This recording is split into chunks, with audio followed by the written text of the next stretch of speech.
Hello, hello.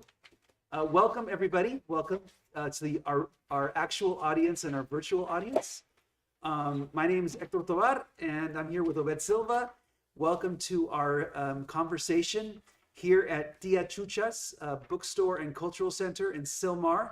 Thank you for joining us here in the audience. Many of you have traveled from far distances across the metropolis of Los Angeles because you want to see here the great Obed Silva. Oh, the great Hector Tobar. Come on. And let me introduce, first of all, I want to say thank you to Tia Chuchas, to Karen, to the Rodriguez family, and the great Luis Rodriguez, who's back there with us, for inviting us and having us here today in this cultural center, which really is one of the gems of Los Angeles, really one of the great literary institutions of Southern California. My name is Hector Tobar. I'm the author of several books, including my last novel, The Last Great Road Bum, also a one-time journalist. And I'm here, and a professor at UC Irvine. And I'm here with Obed Silva. Obed Silva is the author of The Death of My Father the Pope, his first memoir, his first book, published by Farrar, Straus and Giroux, MCD, just out in December, correct? December Yes? 7th. December.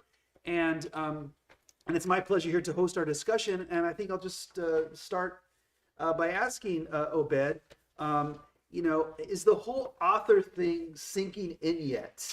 You're now an artist. You're a part of the whole literary tradition. With your heroes and everything. With Balzac and the rest of them. In this, you're on the shelf there. Has it sunk in?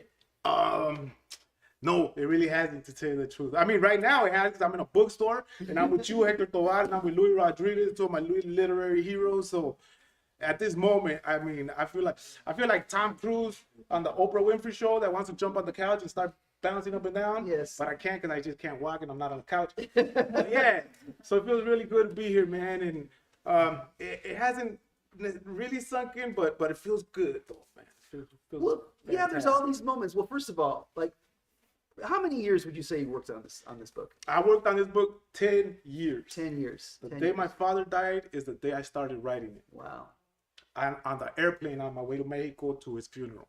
Wow. That's when you started it. That's it. I was on the plane, had my little drink there, popped open my journal, and the first words that are in this book, that's what I wrote in that journal. Wow. Yeah. Wow. And you still have that journal someplace, I imagine. Yeah. Well, it's more than one now. It's about 4 journals that 4 made up journals. this Wow. book. Yeah. And a lot of tears. And a lot of tears, a lot of tears. Well, yeah, so the book is really the story of that journey then. It's, told almost chronologically, right?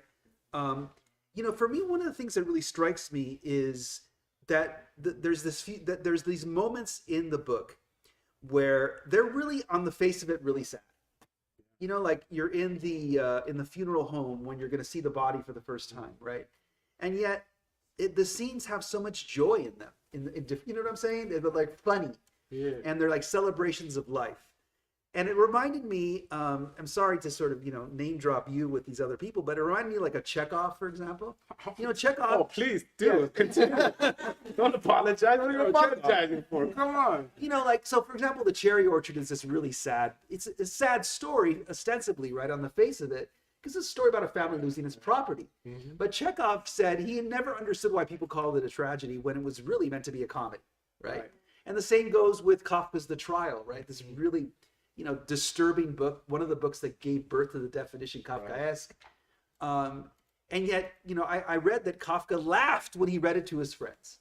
So I sense, correct me if I'm wrong, but I sense some enjoyment in you bringing bringing a lot of this to the page.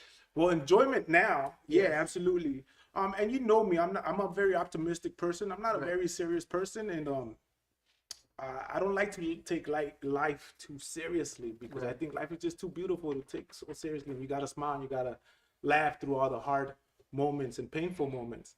But yeah, absolutely. If I wasn't crying, I was laughing because I was like, just describing my father and just how ridiculous he was, how ridiculous I am in the book, my Silva family. So yeah, absolutely.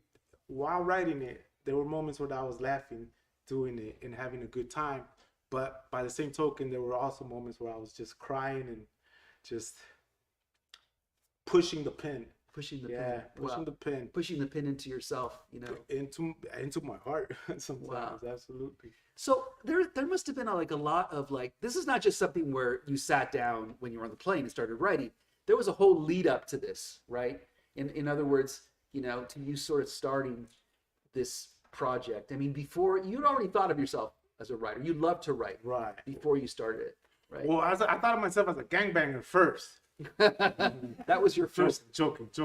Señora, no ponga eso ahí. No se crean. No, I mean, Yeah, I never really thought myself. I mean, when I started going to college and I started reading books and I felt the power of the books and just learned to value them and the stories.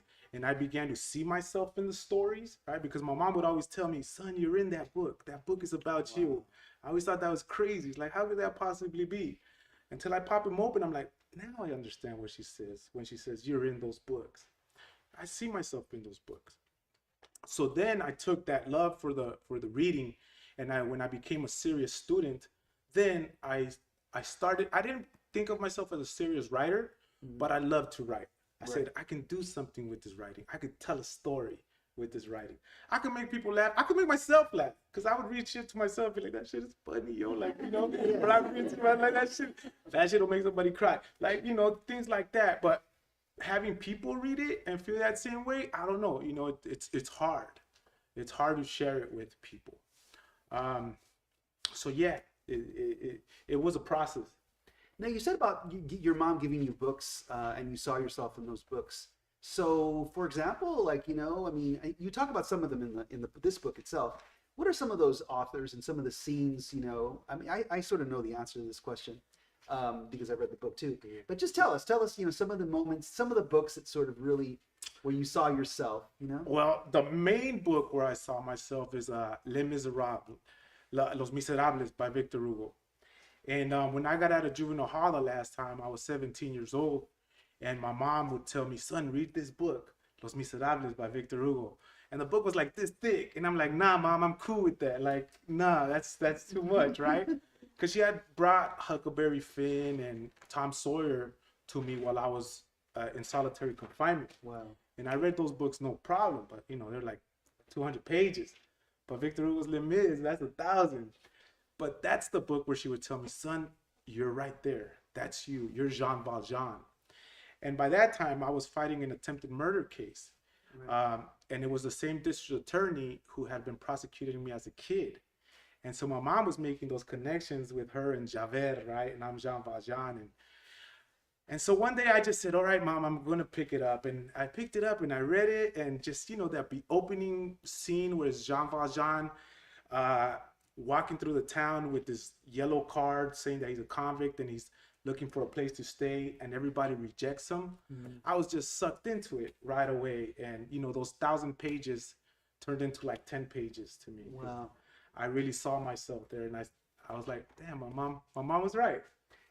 And you finished those when you were in confinement? You know, No, that was Huck Finn and Tom Sawyer. So Les Mis, I read afterwards. I had already been shot and in a wheelchair, and I was facing an attempted murder charge. Right. And that's when I read that book. So I was about 19 years old. Wow. 19 years old. So it's Victor Hugo, Fyodor Dostoevsky, because my mom gave me the big stuff. She's like, Toma, Crime and Punishment, right? And then later on came the Brothers Karamazov. And of course her favorite is Don Quixote de la Mancha. So those were the three main books that she said, read these and it's going to make you a different person. And she was right. Did you read Don Quixote in Spanish or in English? English. My Spanish ain't that good. Me too. Yeah. Although that's what my mom always said. She said, you gotta read it in Spanish. I'm like, man, that's gonna take me a whole year or something or two because my with Spanish a dictionary, is terrible. right? Yeah, absolutely. Wow.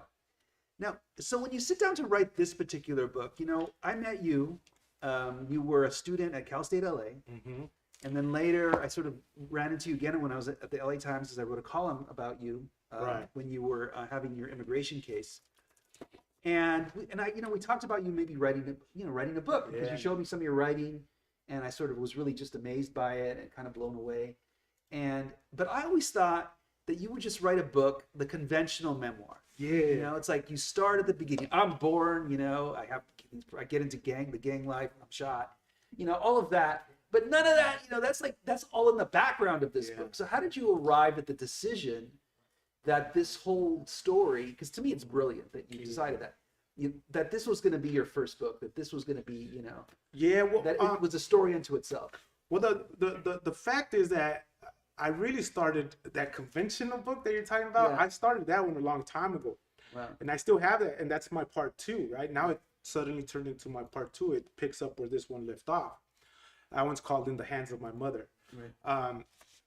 But yeah, you know, I started writing this book, and it just kind of, you know, I always thought it was cliche when teachers said, you know, yeah, and the book will take a life of itself, and you'll just start writing, and the characters will just form themselves and things like that. And I was like, yeah, I thought it was BS. But as soon as I started writing the book, it kind of did take its own path, and it just guided my hand. Right. The story guided my hand, right? And because I started writing it in the present tense when my dad dies, and throughout my whole time while I was in Chihuahua during that time at the funeral, for the funeral and the viewing, I was writing everything in present tense. But then when I came home and I looked at what I had, then that's when I started including the flashbacks, right? Okay, right. Okay, moving back to the but to your question more specifically, I did make a conscious decision not to write it in the conventional form. Right. And another thing that came about during that time, I listened to this lady on NPR once while I was writing the book, and she said she was an expert on memoirs apparently, and she said a successful memoir must have a redemptive ending. The protagonist must be redeemed. Right. And I was thinking when I finished, I'm like, man, this book certainly doesn't have that ending. Right, you know, it's way the opposite. So, but nonetheless, I felt that that's where it had to end, right? And I didn't even know that was going to be the ending until, like, well, you know more than anybody else probably.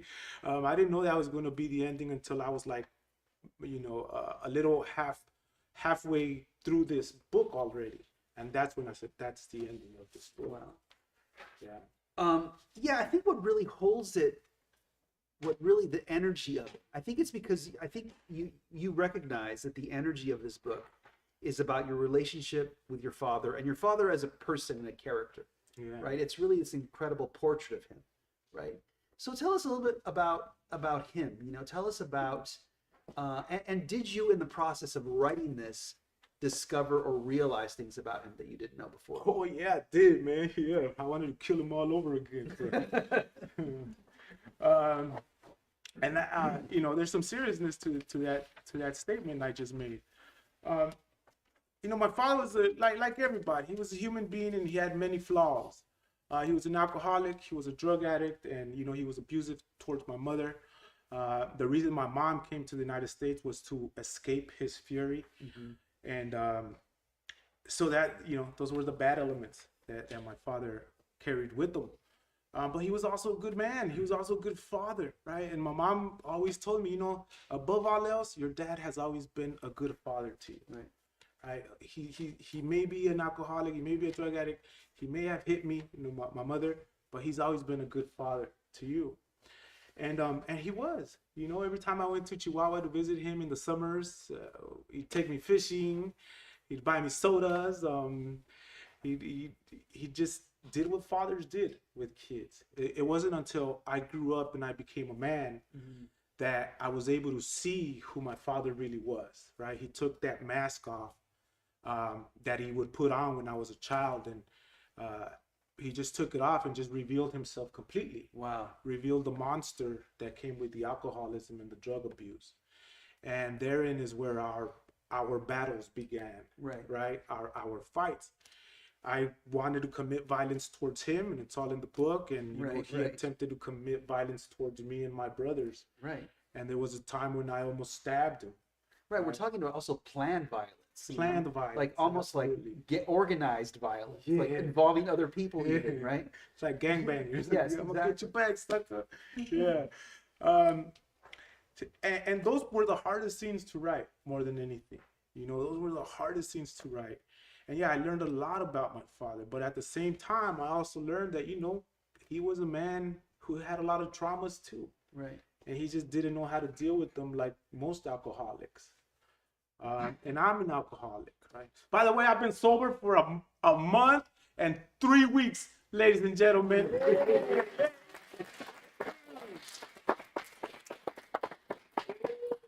I want to crack it. That shit feels good.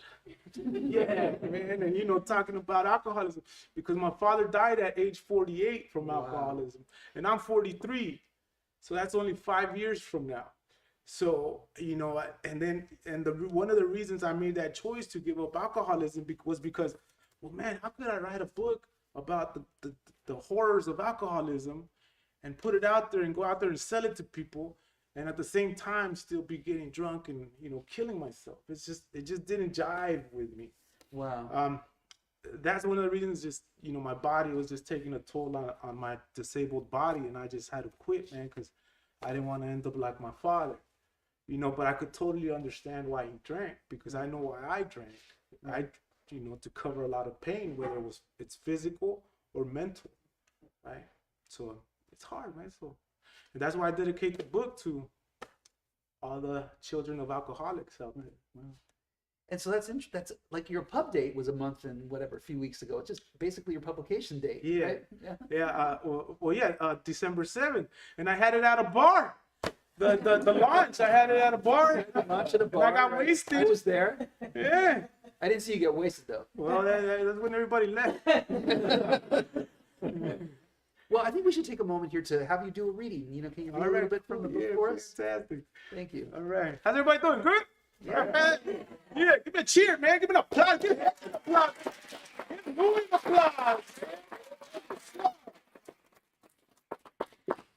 Cypress College is in there. Oh, Cypress College in the house. That's what's up. Where's my homeboy Art Academy at? Yeah. That's what's up. Okay. Well, yeah, you have the passage. All right. So I'm just going to read a short passage. And this is me, you know, like Hector said, you know, when I first got to the funeral parlor, to the viewing, I didn't want to go see my dad. I just didn't want to. So it took a lot of effort for me to make that journey into the funeral parlor and go up to the casket and see him. And once I do, they do this thing in Mexico where they put a plexiglass over the body, over the coffin. I didn't know why then, but somebody explained that to me recently. They said, well, it's because in Mexico they don't embalm you, so it's to keep the smell. I was like, oh, okay. But me, I thought it was ridiculous, so I took it off and I set it down. And when I set it down, I cut my thumb. And so I started bleeding. And so this is where the scene picks up. A drop of blood from my finger falls onto my father's face and lands on his cheek, just below his right eye. Oh shit, sorry viejo, I say, laughing to the dead man. I put my thumb to my mouth and suck on the cut. With my other hand, I rub the drop of blood from his face and, after looking over my shoulder, wipe it on the sleeve of his shirt. Fuck it, I whispered to him. Where you're going, this shit ain't gonna matter no more. I then tap his chest with the same hand and remember the tattoo on his left breast. I undo two buttons and spread the shirt open, and there they are, tattooed in crooked cursive over his quieted heart. The years have faded away much of the cheap ink, but one can still make out the names.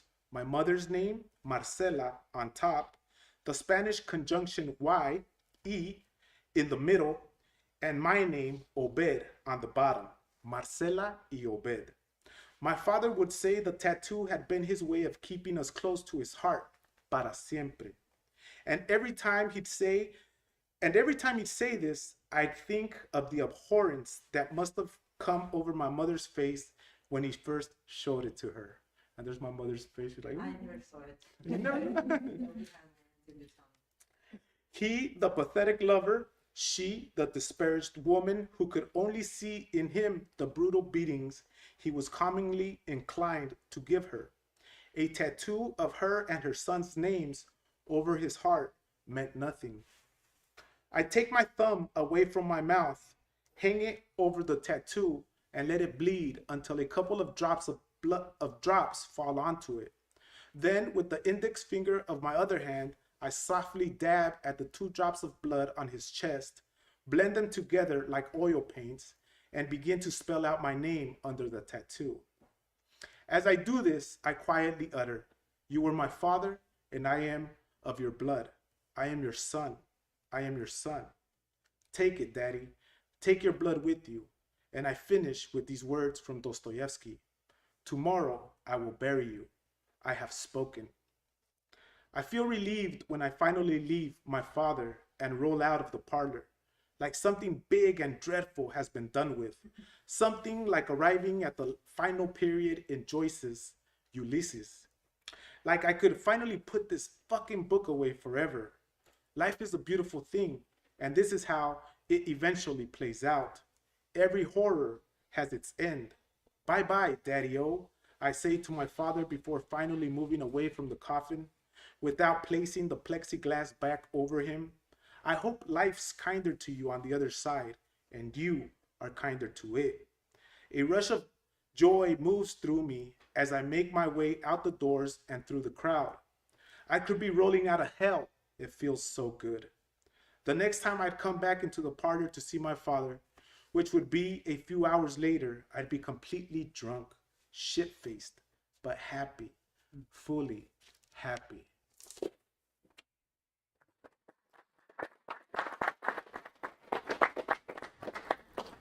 Sorry, Mom. I'll be able to make you cry. You know, when I went to your book launch in at that bar in Orange County, it was incredible because there was all these people that you knew. Yeah. You know, and from all different parts of your life. You were a professor at Cypress College. There were people from Cypress College there. You teach at East L.A. College now, and there were people from ELAC there. There were all your relatives. There was, you know, there were guys who had been in the life. And What are you talking about? Guys, one life. and their moms were and their kids were there, and the moms were covering the ears of the kids so they wouldn't hear you say certain things about their dads. That was hilarious, right? Yeah. So I'm wondering, you know, now that you've brought this book into the world, and people that you know are reading it, what's been the reaction? You know, what's been the reaction of the people that you know to this book? You know, well, let me just touch on my homeboys, because that's who you're referencing. Yeah, one of my best homeboys there, Pat. You know, big guy. He was sitting up at one of the tables that was up front. He read that book. You know, he's been in prison, so he's done years in prison, so he's a reader. Wow. And he was one of the first people to finish it and to get back at me. But this was his review. Good shit, OB. That's it. It was a text. Good shit, OB. I finished the book. And I was like, Dick, that's it? He's like, and you know, later when we met up in person, he gave me more feedback. But that was his initial review. Good shit, OB. Best review ever. Right, that's your Nobel Prize. That's right? it. That's it. That's your. What New York Times? Really, right? Yeah, That's exactly. it. But let me tell you, you know, some of the best, some of the best feedback I've gotten is from people I don't even know and I haven't even met them yet. They just hit me up on Instagram. Like they'll message me and they'll be like, "I just read your book, and you know, I can relate to your father. I can relate to the alcoholism. I'm an alcoholic." They'll just, and to me, that's where it's at. Right. You know, that people that are going through the same issues, that have suffered the same experiences, have felt the same pain, and that it's helping them. Like, that's it right there, you know. And like I said, they just message me on Instagram. And they just come I'll be, you know, watching YouTube at night at midnight, and then bing, it's a message from some stranger that's just telling me that they're in the process of reading my book or they just finished it. Wow. Yeah. And there was one just the other day whom I responded, and I called him bro, and she wrote me back. She goes, "Oh, I'm not a bro. I'm a woman, so I'm a sister." I'm like, "Oh, okay. Sorry. I didn't know who it was, you know." But yeah, those are the best feedback and comments that I get from the book when it's somebody who's really like going through it. Yeah, that's exactly. But you're replicating what happened to you, right? Because you were like, you were in that cell in solitary or wherever, and you're like, except that you couldn't go back and send a message. Yeah. Dostoevsky. I could send a kite. But what about, what about, and also I imagine for you, it's a huge gift to your mom. Yeah. Because, here's this woman who introduced you Yeah. to the love of literature, who went through, and we're going to read about it in the second book, but who went through all of this shit with you and just was there making meals, caring for you through all of this, and to see her all that, repaid in such a beautiful way that you've seen her son become an author. That must have been really special to see that. Oh, it is, man. It's super special, and she comes to most of my readings whenever she can. And I'll tell you what, yesterday we went to go do a reading not yesterday, the day before, right, Ma? At Miracosta College. And one of the girls, when we were wrapping up, she comes up, and I was kind of in a hurry, but she goes, "Hey, I have one question for you. I have one more question for you." I go, "Yeah, what is it, Mia?" And she goes, "Yeah, how do you repay your mom for everything that you did to her?" And I'm like, "I fucking write books here." Come on. The little girl was like, it seemed like she didn't like that answer. She was like, she expected something more philosophical. She was like, "Oh, okay." I write books. I'm writing books for her. That's how I'm repaying her, man. So, yeah. Does that answer the question? Yeah, it does, yes. I mean, I wish I could take back every moment that I made her cry and I made her suffer. I really wish I could, but that's impossible. Right. So, I mean, if I could repay her with this, because I mean, she's a lover of books. My mom, that's what I'm saying. My mom's a lover of, so I mean, it's the ultimate gift, right? Every Mother's Day, I go, "Mom, what do you want for Mother's Day?" "Son, I just want you to come to church with me." No, Mom, like, what do you want? "Just come to church with me." I'm like, "Nah, okay. I'll buy you a house. How about a house?" No, just come to church with me. I'm like, and that's it. I'm a simple person. Now here's a harder question, a really harder question. What do you think your father would think reading this book? And do you think he would learn anything about you that he wouldn't have learned otherwise if he could read it? Learn about me? Yeah. Man. I think being the vain man that he was, and I have some of that vanity, I think he would have loved it. No matter how much shit I talk about him, he'd be like, "The book's about me." They're like, "Juan Silva, aquí estoy, Juan Silva Sanchez. That's me," or maybe he would say some shit like, "It's all lies. It's not true. It's all lies, right? It's all lies." He probably would have done something like that. Wow. But deep down, I want to believe, and I think he would have been proud. Right. He would have been like, "That's right, son. Eres chingón."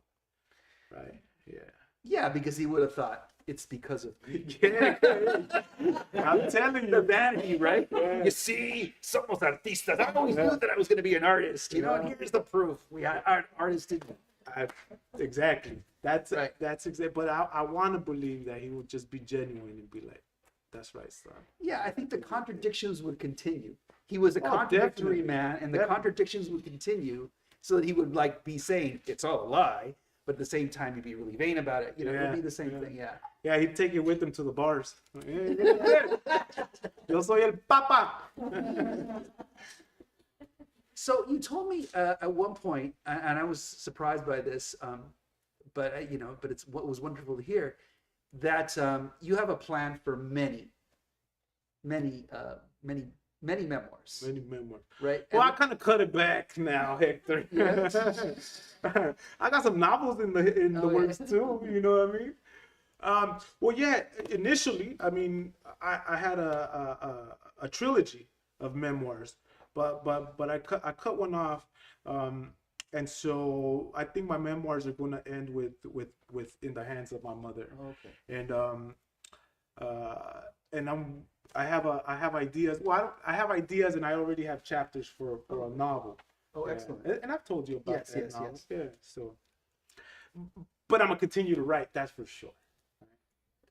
And does any of it involve? Well, let's hear more about the. Well, I don't know if we should talk about that since you're working on it. But how far? You're almost done, right? Yeah, I'm almost done. Yes. I was supposed to be done last year, but Does any of that involve, or maybe even the novels, imagining the prehistory of, of your father? What I'm thinking of is like, you talked a little bit about his pain. And because this to me is the ultimate question for myself. When I think of my parents, I just think of like, there's several miracles involved with my parents. And one is just what they overcame, poverty, but also, if I could be in the room where my father suffered the big humiliation that, sort of shaped his life. Does any of that involve thinking about your father and where all of this shit that he was came from? Yeah, I've asked a few people where it might have come from, and it's generational from my grandfather. Right. Being the same type of man, treating his wife in the same manner that my father treated my mother and his other wife.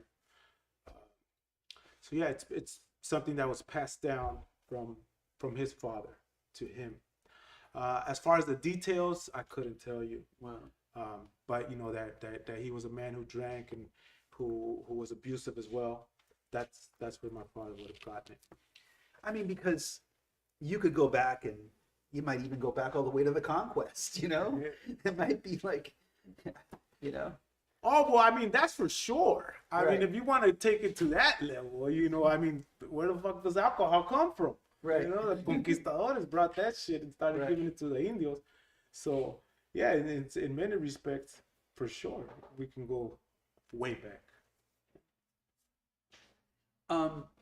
And has there been something that's been especially unexpected, like about bringing this process through after a decade, bringing it to print? Is there something that sort of surprised you in what's happened since you published the book? I'm still broke. What a surprise! I was expecting to be flown to New York, have a limousine pick me up, cameras and shit, New York Times bestseller, things like that. You see that in the movies. The white dude always like publishes his first book. He's like, all of a sudden he's a millionaire. Yeah, it didn't happen, Hector. Big surprise! Whoop, whoop. That's what's up. But aside from that, nah, not necessarily. I mean, the publishing process was fairly easy. I mean, in regards to the editing, I thought it was going to be more complicated, and they did such a great job at FSG, and it was very simple. But all the edits that they wanted me to do were very minor. Right. A lot of it was just line edits, changing words, eliminating words here and there. They didn't ask me to restructure anything. I think I took out maybe one or two small sections, but that's it. So yeah, that really was surprising, because I thought like, that's it, you guys, yeah, you're good? You don't need anything else from me? And they were like, no, it's pretty solid. So that was a surprise to me. Yeah. Well, yeah. And another thing is, I think about myself and my own sort of career, and I think about how I still, after all the experience that I've had, there's this enormous gap between where we live, Yeah. And where the world of books and the media and reviewers and all that, there's just like this huge gap between our experiences, And I mean, I sort of feel that too with this book, is that, that you're describing something that's so far away from the ordinary experience of your average Manhattanite, Yeah. or your average Chicagoan, Yeah. and I don't know. I mean, that in a way I think is a hard thing, Right. because they're the ones who proclaim us geniuses. Yeah.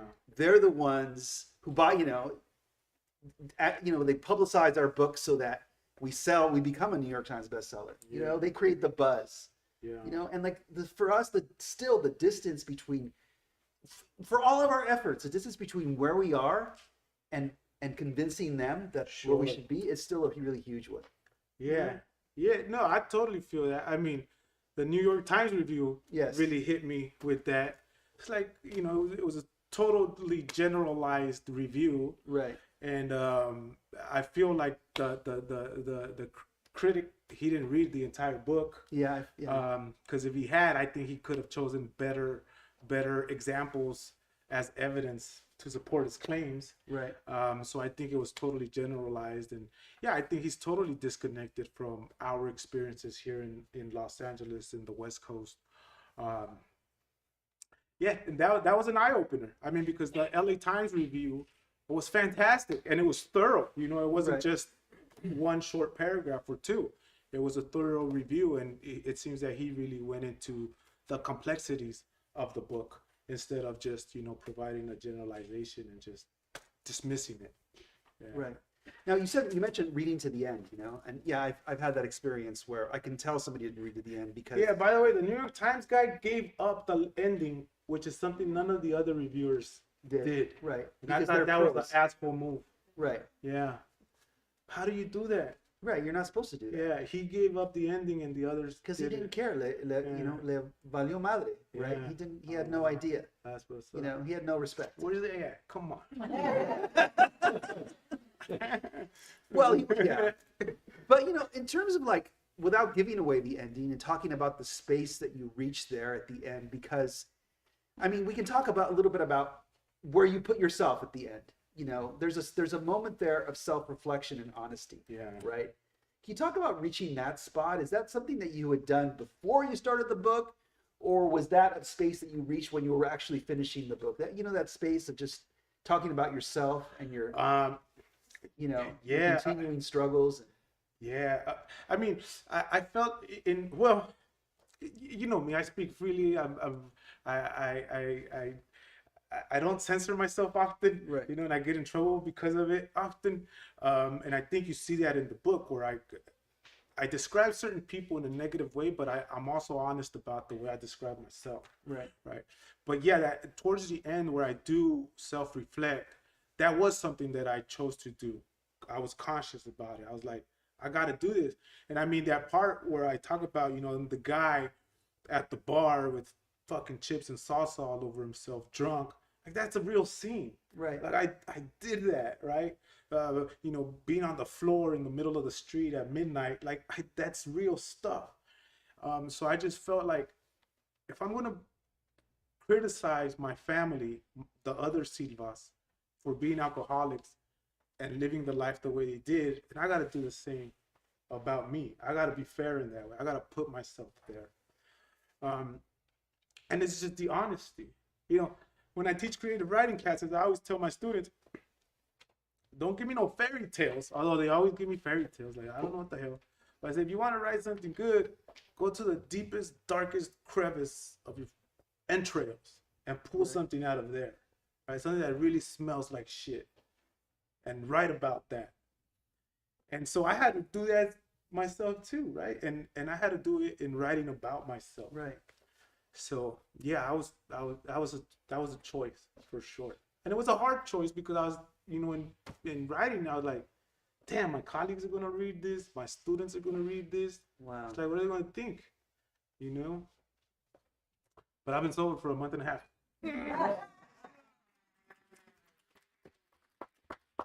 Well, yeah, I think part Everybody of it. claps for that all the time. Such an achievement. Woo! That's fantastic. Man. Yeah, Go ahead. no. So I was gonna say that part of that comes from when you listening to you describe that process, I think part of it comes from, as an artist, knowing that art works the best when it's true. Yeah. And so you didn't want to lie. You didn't want to deceive or deprive the reader of that full truth. Absolutely. Yeah. Absolutely. Plus, the people that knew me that are really close to me, if they read it and it was sanitized, they'd be like, nah, get out of here. You know? Wow. They wouldn't take me seriously. And if my own people can't take me seriously, then why would the public take me seriously? Wow. So I have to be honest about it. I think that also makes you different than about 95% of American writers. That's because I'm Mexican. That makes you different from. But I'm a 99% citizen, though. I got my citizenship. I got it in my wallet, just in case. Right. Just in case ICE is back there waiting for me. Yeah, and being Mexican makes you different from 99.9% of American writers. There you go. Go find it. Well, I think we should open it up for questions here from our distinguished audience. is there a question here that you have for Obed? Anybody want to open it up here from the audience, please? And we don't have a microphone, right, to pass around to the audience? No, but it'll pick it up. Yes. We have a young lady with her Yes. hand up right Oh there. yes, please, in the back. Whoever, Stand up, mija. yes. Say your name and where you're No. Just you can just ask your question. Also writing a book to hopefully publish this fall. Fantastic. My question is, what? Wait, no, I forgot my question. I'm sorry. What advice would you give to other writers and other future authors or poets out there? Besides me. You know, just like I begin my creative writing classes. Just be honest, write the truth, and dig deep inside and let it out. And don't be afraid. Don't be afraid. Yeah. If the story's good, the people who read it will realize that it's good. Yeah. Thank you. De nada. It's in the back over there. Yes. Hi, my name's Natalie. My question is, if you were to give your younger self this book, how do you think it would react? Oh wow, what a great question. If I were to give my younger self this book, how would I react? Oh man, I don't know. That's a tough question. It depends how young. What are you talking about? Well, I guess I would say that I could relate to the book. I mean, I could relate to the character. I could relate to the father. And I think that the writer was a crazy young man. Yeah, how could he go through these things? How could he put himself through these things? And how could he put his family through these things, especially his mother? So, yeah. Wow. I'd be shocked at my own book. So you would say you would think of that guy, and you would almost want to teach him a lesson too about what he. Yeah, like, yo, clean it up a little bit, man. What are you doing? You're killing yourself, Yeah, absolutely. There was a question here, somewhere. Oh yes, over here. Thank you. So you mentioned that it took about a decade to get this book started. It took a decade, yeah. And then if I remember correctly, you said earlier that your sequel, your second memoirs, should have been ready about a year ago. Yeah. Still working on it. Did the process, this decade-long process of generating this work, did it teach you anything new? Did you end up refining your process as a product of 10 years? Yeah, well, the reason this book took 10 years is because I got a great essays. The college professor like, damn, kids.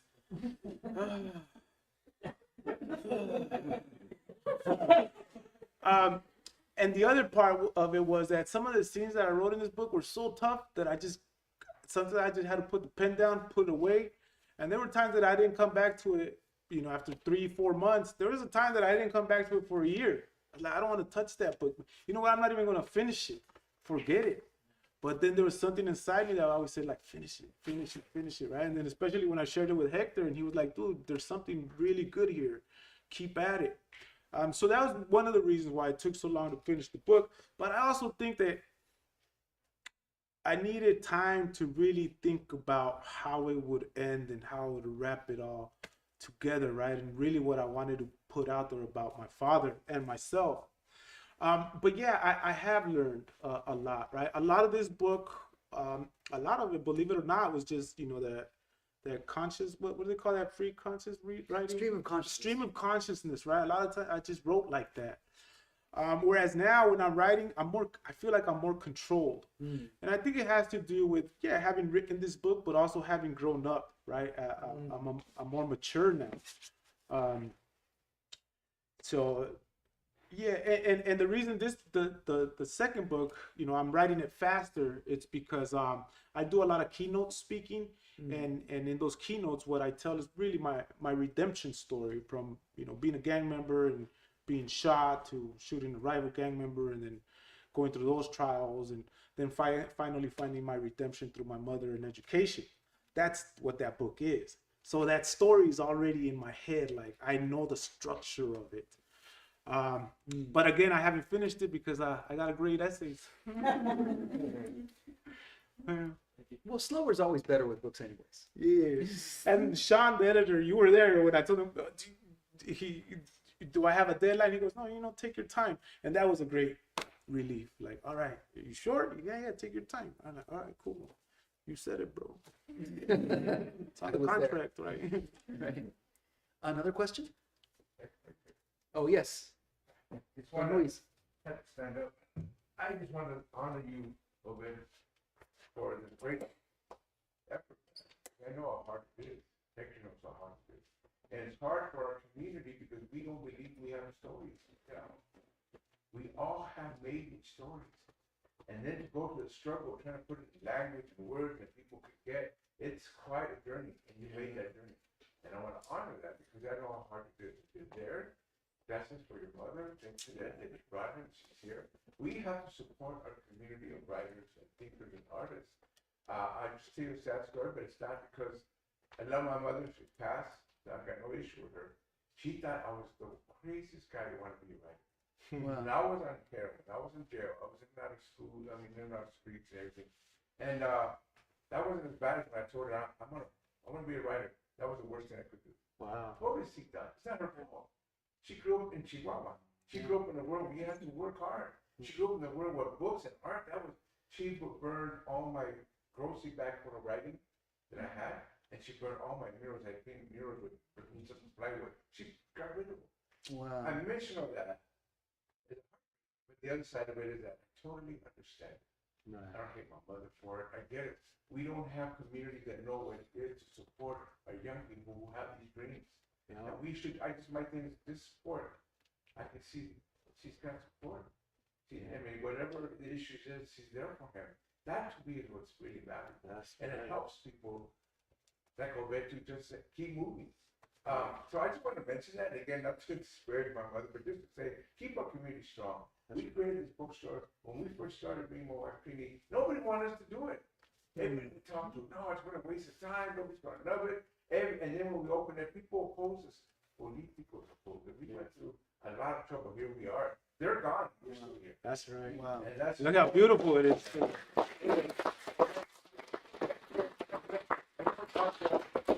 Let's keep this going. And I just want to say, man, I was in Pinos, Los Pinos, which is the camp over there in Orange County, the juvenile camp. And this is after I got out of solitary confinement and I had read Huckleberry Finn and Tom Sawyer. And one of those Harlequin romance novels with all the sex in them and all the graphic. I read that one like 5 times. But they sent me back to camp after I served those 30 days, and I went to the school, and then I came across your book, Always Running. That's the first time I came across Always Running, and I was just sitting there and I picked it up, and I remember the glossy cover, and it just seemed interesting. Always Running, Mi Vida Loca, and I popped it open and I started reading it. And that was what opened it to, like, because I read Huck and Tom Sawyer and those Harlequin novels, but that wasn't me, right? Like, that wasn't, like, I could relate to those in some level, but I could really relate to Always Running. And so that really gave me a boost, too. So I thank you for writing that book, Louis. Sure.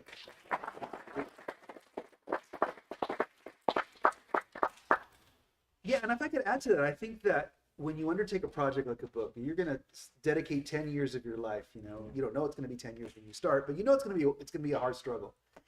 I think that in order to do that, to have that effort, you have to have a lot of love inside of you. You have to have somebody give you a sense of self-worth. And in Always Running and Luis Rodriguez's book, I feel the love of the community. I just feel this incredible deep cariño that you have for the people you grew up with, and a desire to give something back to them, to that love. And with you, it's your mom, obviously, Yeah. And because I think it's really important to have that self-belief, and that self-belief comes from Right. from the love that people have given us in different ways. Definitely. I don't know what I'd do without my mama, for sure. I have a question. Yes, Marcel. To me, reading the book, it was very painful too. I would read one chapter and I put it away, and I would just passing by, and I would go like, okay, should I? Okay, I'm gonna read a little bit more. Oh, no, I can't.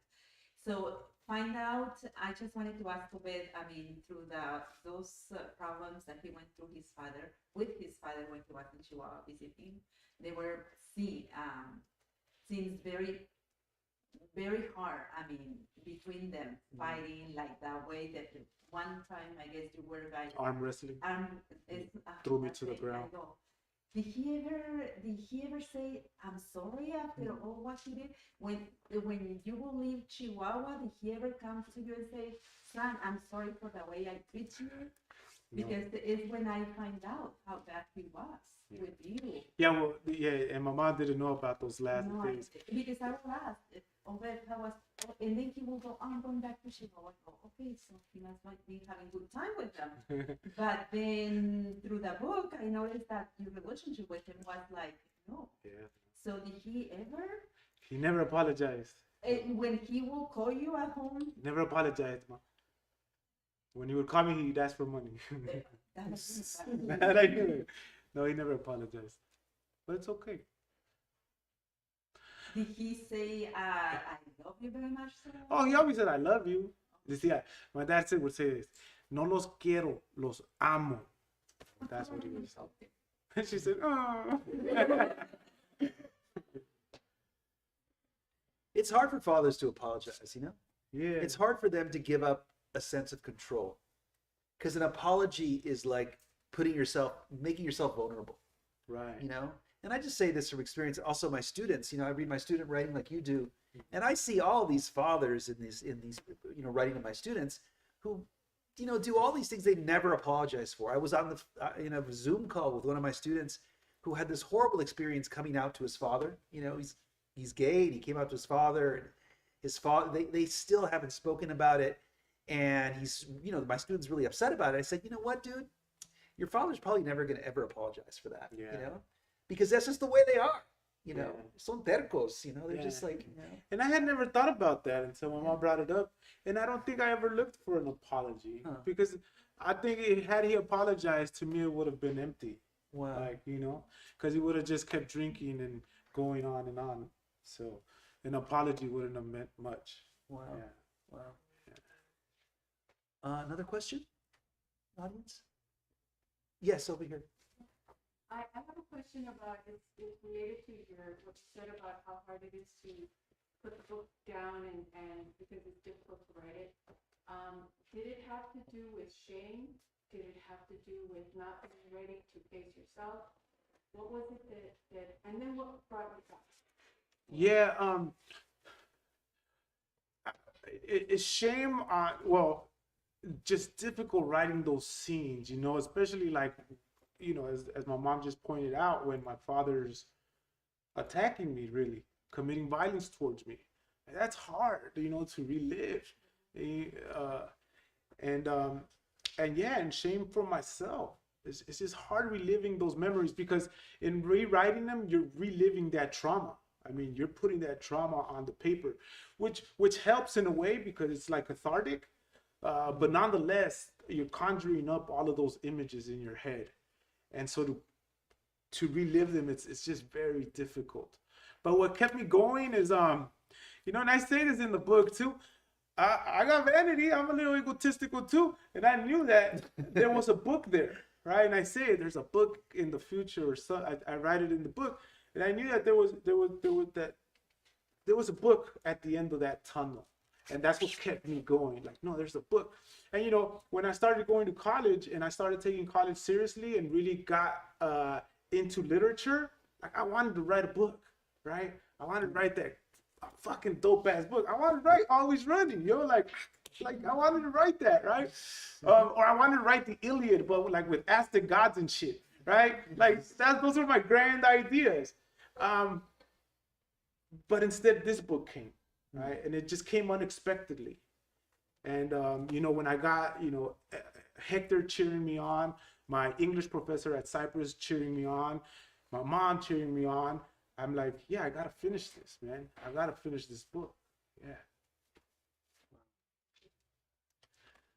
Someone else? I just have a comment. Yes. He did not know how great he was writing. That's my partner. This is the father. And I used to read his essays that's like you guys call it. And we were planning to actually go to Mexico and put it in a book and publish them. That was our idea. Because he did not know. I mean, he was growing up and I go, look what Obed writes, how he writes. Because he loved to read too. And write. He was a writer himself too. And he would go, oh my God, yeah, let's put them all together and then we'll go to Mexico and publish them. He did not know. And then suddenly he came to me and tell me about his English professor was praising him so much. And I go, well, I've been telling you this since you were 14 years old. You just don't listen to me. But moms don't know nothing. You don't know nothing, mom. Let me tell you something, kids. Listen to your mom. Because I tell you what, that saying your mom is always right, fucking 100%. Even at 43, your mom is always right, okay? Mom is like, God damn, she was right, bro. I'm in jail again. God damn, she was right. I'm divorced again.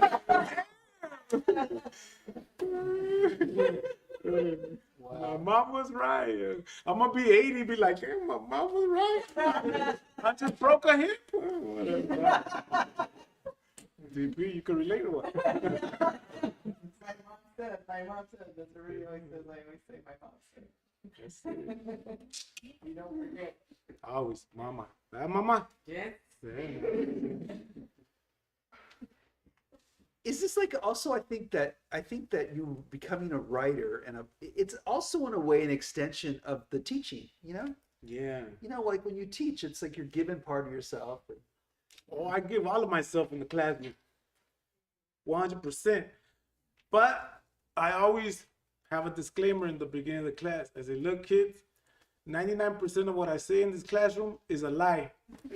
Only 1% is the truth. It's up to you to sift through the lies and figure out the truth. Who's the real me right there?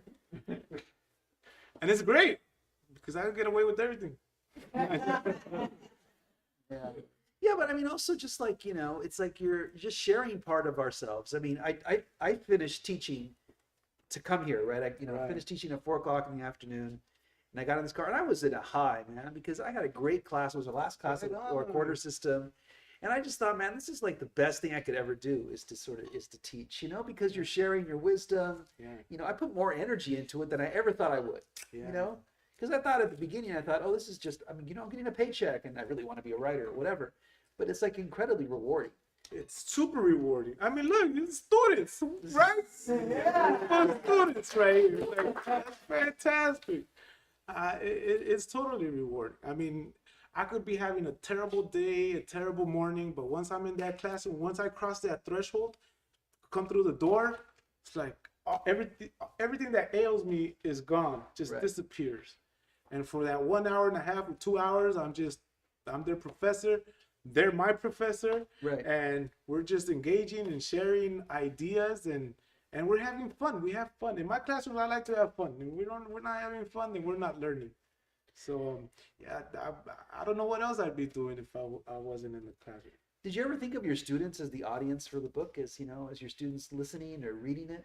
You know, they got no choice. They gotta be my audience. Well, I mean, well, it goes back to, you know, the content in the book. Like, I totally had my students in mind. Like, man, how can I write about being with this prostitute? I know you guys haven't read it yet, but or have you guys? No, you guys just got the book, right? Or you read it already? Somebody already read it? But how can I write about something like that? And then, you know, have a student that's read it in my class. So I had to like really fight that. And you know, I'm in the class now teaching, and then after class, a student will come up and like take the book out and I'll be like, oh shit, you got the book. Like, part of me will be like, hell yeah, you got the book, but another part of me will be like, god damn, like we're still in class, like, you know what I mean? Like, they're gonna look at me like in class reading the book, like, what? So yeah, that's tough, right? So yeah, I totally thought about them when writing the book, but again, it goes back to the idea of being honest, right? And I'm a human being, and you know, I'm a big proponent of being a human professor, and not being, you know, that sage on the stage and just lecturing and telling you gotta write this and just shut up and give them a grade, right? I'm a human being. I have my suffering. I have my pain. I have, you know, my just my experiences where when I'm down, I'm just like them, right? And I'm a big proponent of that because I feel that when I reveal that to students are like, wow, you know, my professor's just like me, or he's like my tío, or he's like my crazy cousin, you know, or he's like my dad. I'm 43 now, so but he's like my dad, right? And I've gotten that a lot, and that's like, that's right, what's up? I like that, you know.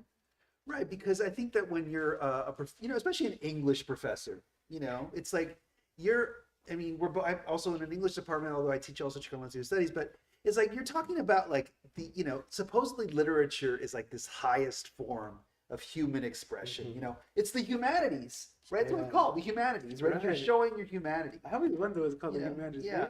And so this idea that, you know, that you can be flawed and that you can be somebody from the same neighborhood, or you can be somebody of the same complexion, or somebody as Indio looking as they are, you know, and still and be trying to reach for that goal, that vision of being somebody who, you know, believes and works in the humanities. I think that's really important, you know. Right. Yeah. Yeah, I mean, when I first started, I thought I had to be a particular way, right? That really rigid professor with a tie, and I wear a tie. You still wear a tie. I still wear a tie, and you know, dry cleaning. I like to dry cleaning, man. It's all tax deductible anyway, so it's fantastic. But I'll tell you why I wear a tie. And sometimes I'll dress like this. I wear my Pendleton and stuff, and then my students be like, "Damn, we knew he was a gangster." No, it's coming out, professor. But at Cal State L.A., one of my favorite professors, Dr. Calabrese, he always came dressed in a suit and tie, man, and he just valued the literature. You know, he taught medieval literature, so he was our medieval literature professor, but he just loved it so much that there was one time where as he was reading, he was getting teary-eyed, and I was like, that's what's up, right? Like, to me, there was nothing there was nothing wrong with that. I thought it was powerful. Wow. And it also, to me, showed respect for the profession. Because I once had a professor come in sandals and shorts. And then I felt offended. Damn, son, you know how much I'm paying in tuition for this? Nothing, because I'm getting a scholarship. However, you know, and I told him, and I made a big deal, and I said, yo, professor, can I ask you a question? And he was an adjunct. And he goes, yeah, what is it? And I said, when you came for the interview to get the job here, how did you come dressed? And he said, oh, I came and I wore a suit and tie. And I said, why don't you wear that to the classroom? The next class day, he made an effort. He came with slacks and a Hawaiian button shirt. Hey, it's better than the sandals, bro. All right, cool. Come back in shorts anymore. That's funny. I don't know. There's just something really, really, really beautiful about, you know, having the professor really care about the presentation of not only himself, but the presentation of the literature and the power of the work. Right. Yeah, so that's why, right? Also, as a Latino, as a Mexicano, you know, with tattoos and stuff, I feel that I can't get away with wearing cut-off khakis and, you know, house shoes, you know, with white socks pulled all the way up and a tank top with my, hey, everybody, hey, class. How you doing? I just can't. Oh, the bald head too. Forget about it. I can't do that shit. They'll be like, call the sheriff. Oh, I'm the professor. What's going on, right? But if you're white, you can get away with that shit, right? You got there's golden locks and stuff. I can't get away with that. I'm sorry. Another question from the audience? I have a question for you and for Mr. Rodriguez. Okay. Are you guys working on any book maybe, or you just retired for? Oh, Don Luis? I got 4 books I'm trying to get done. Okay. I don't know if it'll happen, but the idea is I do a lot of things. Of course. I can't stop it. And if I stop writing, I'm done. Wow. I don't know if it's going to get published. I'm just going to got it. And by the way, Louis is running for governor of California, so make sure you guys register to vote and go vote Louis Rodriguez.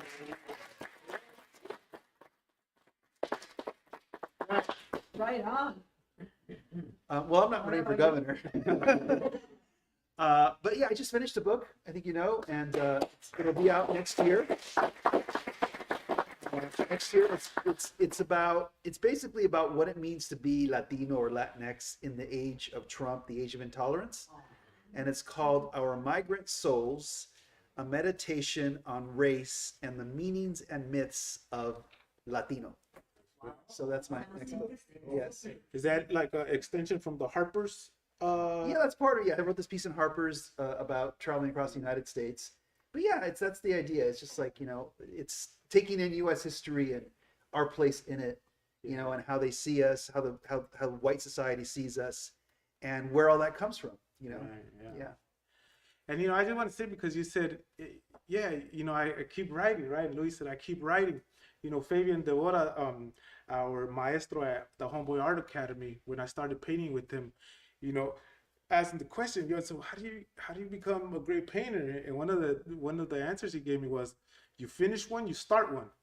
So you finish a painting, you start a painting. Wow. But then I started thinking about writing in the same way, right? So you never stop. You finish one, you start one. So I mean, it's my first one, it's the only one I got, but I've started the other one, and I know that once I finish the other one, I'm gonna start another one. You know? So that's the way it works. Beautiful thing. Yeah, you keep going. Finish one, start one. It's like you finish a shot, you take another. Hey, bring the bottle. No, just kidding, kids. Kidding, kids. Water. Maestra, you have a question. Obed, since you're speaking primarily to the Puente audience, what was your favorite or fondest memory? Of what? Puente. Cypress College. You, DP. You.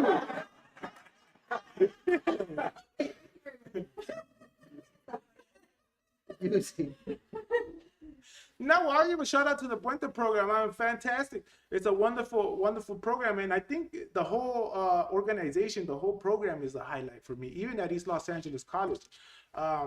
Just the way it's structured, I mean, it's geared towards Latino students, and it uses Latino lit to help them get through their 2 years of general education. So the whole program was a highlight for me, because I hadn't seen, number one, when I went to Cypress College, nobody introduced me to the program. I was just thrown into the general pop, you know, and I felt really uncomfortable, really out of place, right? Especially at Cypress College, because back then, this was what, 20 years ago now, it was mostly white and Asian. Wow. And here I come, fresh out of jail, fresh out of the hospital from being shot, fighting an attempted murder case, right? And I go to college, and my first day I'm wearing my cut off Ben Davis. Wow. I'll tell you, look at my mom's face, she's like, yes.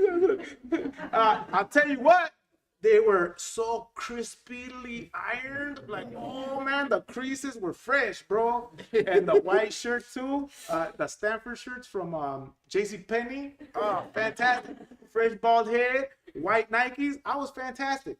But I rolled into class, and I seen all these white faces and all these Asian kids. I was like, oh shit. And I just turned, made a right, and I went to the corner, and that's where I was all the time in that classroom. Wow. So to be a part of a program like Puente now as a professor, I mean, it's amazing. It's life changing. You know, and I said this at Miracosta College, where there were Puentistas too. I told them, man, there's nothing more beautiful than looking to your right, looking to your left, and people look like you, right? You're brown and beautiful, and you're fucking powerful, yo. Right. Like, that's amazing, right? Not to diminish any other culture, but it's like, when you're part of a culture, and I'm talking about us, the raza, Latinos, who are constantly being put down in this country, right? We're constantly demeaned, degraded, oppressed. We're only good to pick strawberries and to clean people's homes and toilets and things like that.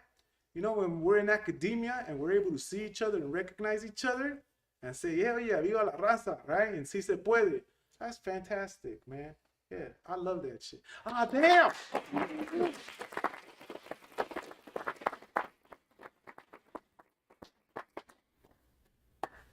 Yeah, beautiful. Another question? Yes. Like, you said that acclaimed, you said that you started writing your book. What was the reason? Like, what made you need to go out and start writing that? Did you think that that would become to what it is now? Yeah, I don't know. I mean, a good question. Why did I decide to take out my pen and my journal on the plane and start writing? I I don't know. It was just an urge. It was just an instinct, right? I was gonna be on the plane for 2 hours. I was full of emotions, right? There was a whirlwind of emotions. There was a revolution of emotions happening inside of me. I didn't know what to do with them. I wanted to cry, but I didn't want to cry. I wanted to be angry, but I didn't want to be angry. I was sad, but I didn't want to be sad, right? I had alcohol in front of me. I was drinking. I didn't know what to expect. I didn't want to go to the funeral, really. I was just forcing myself to go to the funeral. I felt like it was protocol, like I had to be there. So yeah, just taking that pen out, I think just gave me a moment of zen and relaxation, right? Just for that moment, right? Like I just took it out, and it was a way for me to just like settle all my emotions that I was having in that moment, and just controlling the pen, and just, you know, the first words in that book are the first words I wrote, and I just went with it. Yeah, great question. Thank you. Wow. Yes. So I know that I thought you were writing the book, it made it a lot easier maybe to be drinking, to like be able to express yourself freely. Was that something that you... Nah, you know, I think that's a myth. You know that drugs or alcohol help like wake up your creative fluid. That's a myth. It's not true. It's not true. I'll tell you what. Yeah, because I would start with a beer and like, okay, wonderful sentence. By the time I was done with 5 beers, it was like, right? And I've done that with paintings too, where it's like, oh, it's a masterpiece. And then by the time I'm done with the bottle, it's like, right? That doesn't work. Not at all. The alcohol was just because I was an alcoholic. I am an alcoholic, unfortunately. But yeah, nothing to do with the writing process. Yeah. Yeah, in fact, it's the opposite, because you need this incredible concentration for Yeah, that's what I'm saying. Yeah, that's what I'm saying. Yeah. Mm. Hey, man. Oh, yes. Oh. Okay, and then you'll get you. Okay, yeah. I'm a huge fan of your paintings. I really love them. And just out of quick curiosity, would you happen to have like a painting in mind? Yeah, right here, bro. No, oh. For like an image, because I love your imagery in the book. It's super nice. It's super detailed. I really love that. I remember this one scene you were describing your dad. He was eating some eggs, like. Oh yeah. Bacon. So I'm like. He was eating with a caguama, right? Eating the huevos and the caguama. Yeah, so I'm just curious. Would you ever like make a painting of like of that scene? I should. Of any of the scenes. I also love the one that you said for the coffee. Well, I've been thinking about making a painting of this cover. Like I'm gonna do that, and I'm gonna put my father in the middle and the cover in the back. So that's already in my head because I haven't even come up with the sketch yet. However, the sketch here, it's a painting about this big. It's graphite, and my father did it. So this is really special to me.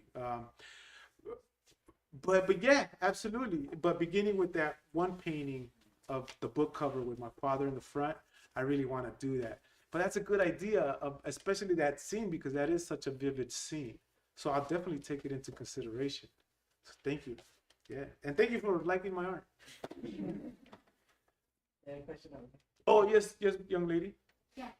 I know you mentioned that the book kind of brought up some traumas that you had faced, but do you feel like it also served as like maybe you were able to heal through the book or address some things that maybe you hadn't had thought about before?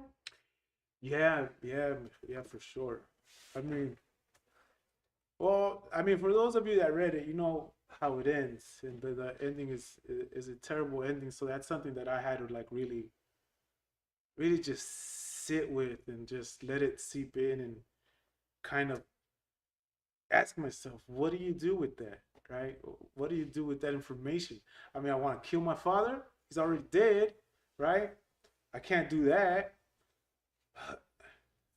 Yeah, and I don't even think I've resolved that yet within myself. But the rest of it, finishing the book, just like, that did feel good. Because it's like, I no longer have to carry all those memories no more. Mm. It's like now they belong in here in these pages, they're trapped in here. Boom, that's it. ALV, como dicen en español, ALV. I won't say what that stands for, but for those in the know, right? That the memories in here, close it up, that's it. And you know, people are always telling me, hey, so how's your book doing? You checking out your book? I'm like, nah, man, I ain't even worried. I'll just let the book do what it does, right? Yeah, I wanted to sell, I want people to read it, of course, right? But I look at it like, boom, it's there, it belongs to the world now, right? And, you know, Fabian Debora, he says that a lot too with his paintings. He makes a painting and he sells it, he goes, it belongs to the world now. It doesn't, I have nothing to do with it anymore. And I think that's helpful because I'm able to disconnect myself from all of those terrible moments that I depict here in these books. So yeah, it really was helpful, absolutely. And especially now, I think, you know, that I'm sober, I think it's in part because of the book too. Yeah. And just knowing that, you know, my father was only 48, I'm 43. So I don't want to be in a hole at 48.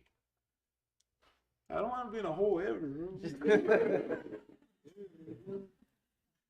Yeah. How about them Rams? Oh, that's baseball. Well, anybody else? Well, This young lady again? Go ahead, Mia. I don't have to stand, so you don't have to. Would you change anything or To the book? Oh, I think it's too late for that. I think it's too late for that. Nah, I can't answer that. Yeah, nah, just as it is. The publisher gave it its okay and sent it out, and it's a wrap, yo. When I start going over that, I haven't even read it. I haven't read it. Aside from the excerpts that I read here and there, I don't want to read it. I've read it enough, yo. It's like, AOV. I'm done. So one last question. Anybody? Or we can just say, okay. Oh, last question over here. Thank you. Like to your younger self, but into the self that you were in the darkest place in. What would you say to yourself? To me, I said, listen to your mom, fool. Don't be a dumbass. Hey, fool, don't be a sick fool no more. Listen to your mom, right? Listen to your mom. Yeah, really, I mean, it's the truth. All those times I was incarcerated, you know, when you're incarcerated, they put you in that cell and they close it. When you're a kid and they close that door behind you, there's no emptier feeling than that. I mean, being a 13-year-old kid, man, I see 13-year-old kids today and I'm like, how can you be in jail, bro? Like, how can you put a kid like that in jail? How can you put him in a little room made of brick and cement and metal and just close the door? It just boggles the mind, right? And I lived through that, and a lot of kids live through that. And, you know, we work with those types of kids at the Homeboy Art Academy. And you see these kids and you just want to grab them and tell them, yeah, stop fucking around, okay? Just listen to your mom. But you can't, right? Because of the mind. The mind is a powerful thing, and the mind is going to do what the mind wants to do. So yeah, man, I'd tell him, listen to your mom. Your mom's right. Mm-hmm. And look at the pain that you're causing to your mom more than anything. Because when we're kids, we don't really realize that. I mean, we see them cry and stuff, but like, wow, they'll get over them. We don't understand the depth of the pain, right? Mm-hmm. The just the emptiness that they feel. I mean, I'll tell you, this on 2 days ago too, on our drive to Miracosta College, Angel, who assists me with a lot of these talks, he got the email of the questions that they were going to ask us at the campus, and he's reading them out loud to me, and he's like, man, your questions are easy. And then he read the questions to my mom, and he goes, damn, fool, your mom got some hard questions. And then we pick up my mom, and I had already read the questions, so I'm like, damn, those are hard questions. We pick up my mom, and I go, Mom, here's the questions they're going to ask you. And I give her the phone, and my mom, she's all professional. She goes, give me a notebook and a pen. And she's like, I'm going to start writing my answers. And then after like 5 minutes, it got quiet. And I turn around, and my mom is crying, yo. She's fighting the tears, and she's just like looking out, like not trying to look at me. And I'm like, Mom, are you crying? And she's like, no, I'm not crying. Mom. And I knew when she was crying. And then Angel, because one of the questions was, how did you feel when you found out your son was paralyzed, Oh, right? And yeah, I mean, if I could take that day back, I would, you know. I'd tell that kid, I remember that day clearly. I begged my mom to let me borrow her van so I could come down to my old stomping grounds. And I lied to her. I told her that I was going to go see a girlfriend, and instead I was going to go see my homeboys, right? And so yeah, don't go. Listen to your mom. Stay home. Say, hey, you know that commercial, señora, ¿sabes dónde están sus hijos? Ya son las 10. It's for a reason. well, thank you so much, Obed. On that sad note. Thank you for sharing so much. Thank you for your book. Thank you, Tia Chuchas, and thank you all for being here. Yeah, thank you, everybody. Thank you.